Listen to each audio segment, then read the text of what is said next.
Manne quotidienne d'aujourd'hui, mercredi 15 novembre 2023.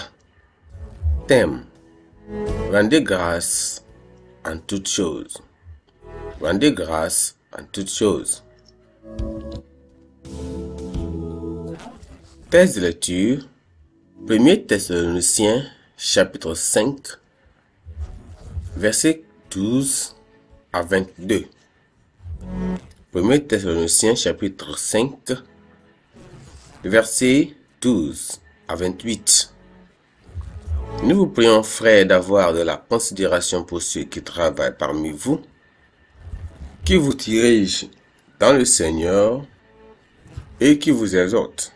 Ayez pour eux beaucoup d'affection à cause de leurs œuvres. Soyez en paix entre vous. Nous vous prions aussi, frères, avertissez ceux qui vivent dans le désordre, consolez ceux qui sont abattus, supportez les faibles, usez de patience envers tous. Prenez garde que personne ne rende à autrui le mal pour le mal, mais poursuivez toujours le bien, soit entre vous, soit envers tous. Soyez toujours joyeux, priez sans cesse. Rendez grâce en toutes choses, car c'est à votre égard la volonté de Dieu est en Jésus-Christ.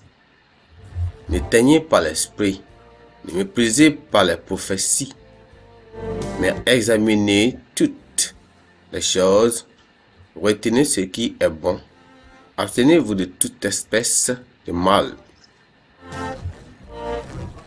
Que le Dieu de tout de paix vous sanctifie lui-même, tout entier, et que tout votre être, l'esprit, l'âme et le corps, soient conservés irrépréhensibles lors de l'avènement de notre Seigneur Jésus-Christ.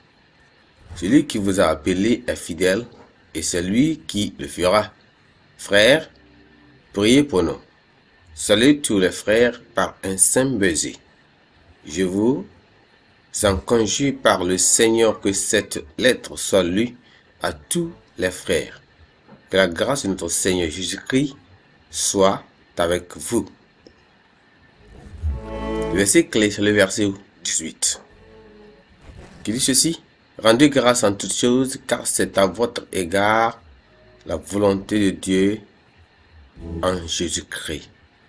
L'une des principales activités au ciel, ce fut le titre d'une prédication de Jonathan Edwards à l'occasion du Thanksgiving du 7 novembre 1734. Le texte de base de la prédication était Apocalypse chapitre 14, verset 2.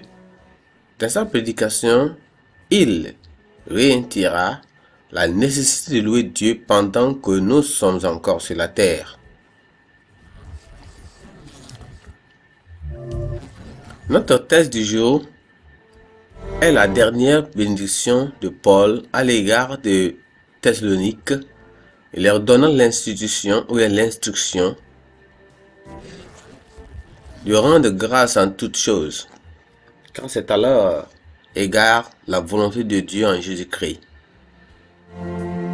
Ils furent aussi enjoints d'être toujours joyeux et de s'abstenir de toute espèce de mal. C'est naturel de rendre grâce à Dieu et de louer quand il vous arrive quelque chose de bien ou encore quand tout est encore rose.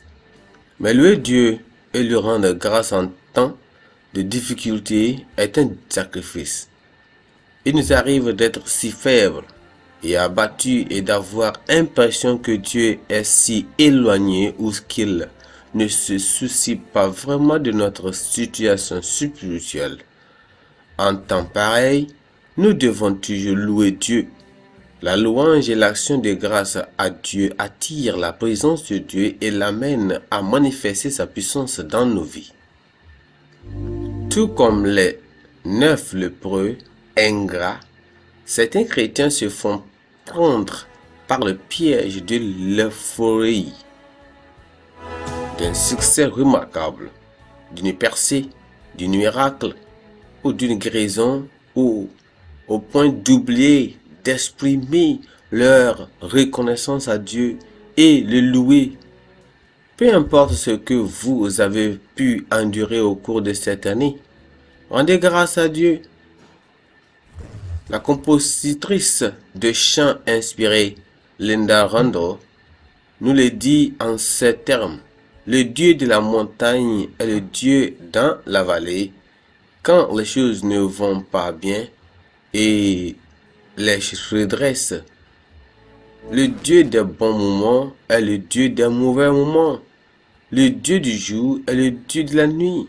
Rendez grâce, il veillera à ce que vous sortirez victorieux de cette situation difficile.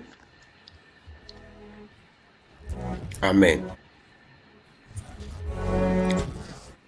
La Bible a un nom. Deuxième Roi chapitre 7 et 8. Pensée du jour. Rendez continuellement grâce à Dieu. Rendez continuellement grâce à Dieu.